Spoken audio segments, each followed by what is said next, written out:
कोजगरा के आयोजन तब हम समस्त कलाकार आमंत्रित रंजन भैया के लिए एक स्पेशल हम कोजगरा के गीत से उनका स्वागत करी। अपना नीक सब छे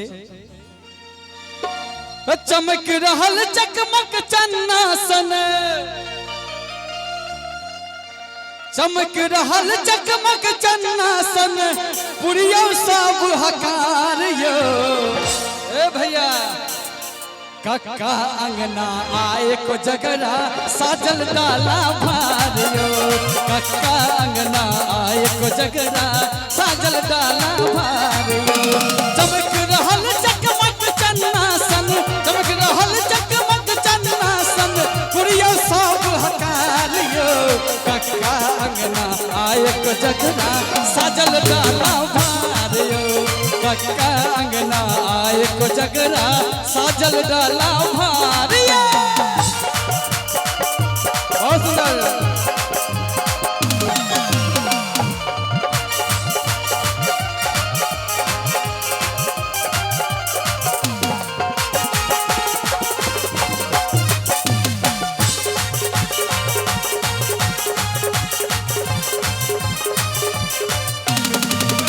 बाबा छत दिया माने बैसल पाहुन संग दलान पर,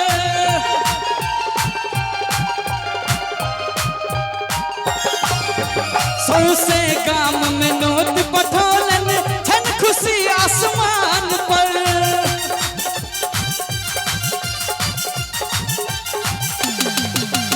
बाबा छत दिया माने बैसल पाहुन संग दलान पर, सौसे गाम में नोट पठोलन छन खुशी आसमान पर।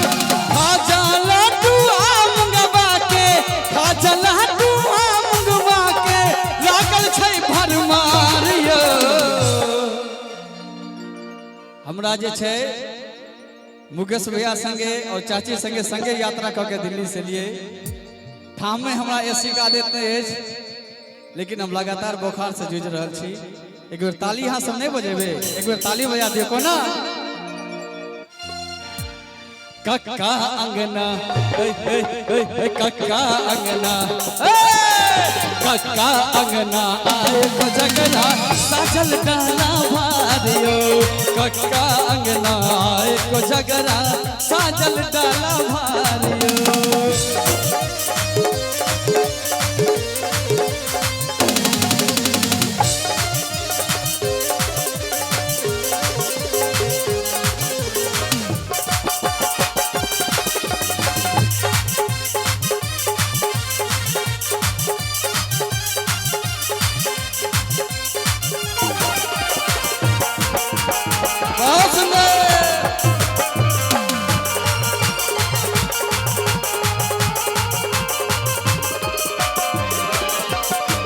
सासुर सा आयल बउआल नवका सब समान यो,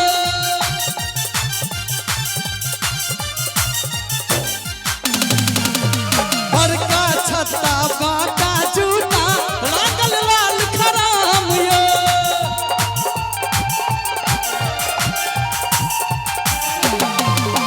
सासुर सा आयल बउआल नवका सब समान छे, बड़का छत्ता बाटा जूता लागल लाल खराब छै। घर घर केरा नाव चंगेरा, घर घर केरा नाव चंगेरा पानो आर मखान यो। कक्का के अंगना में देखो सजल डाला भार छे, कक्का आंगन आए कोजगरा साजल डाला भार छे।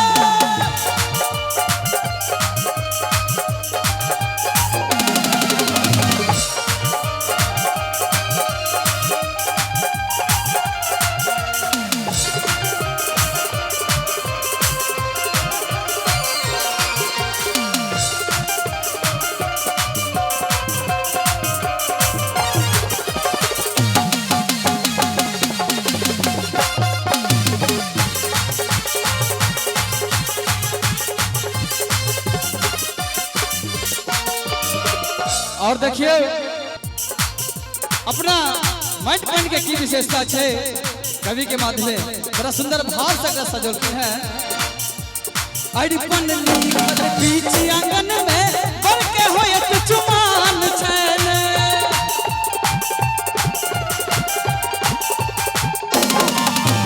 पचमेरक व्यंजन अछि पसरल संग सजल दुबधान छैन।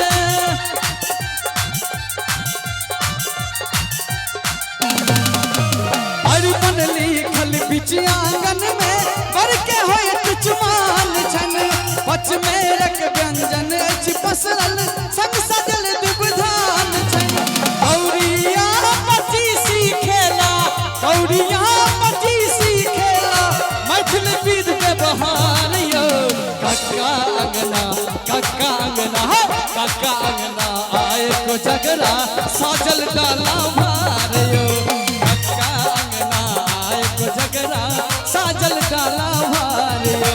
चमक रहल चकमक चन्नासन चमक रहल चकमक चन्नासन पुरियो सब हमार यो। कक्का अंगना आए को जगरा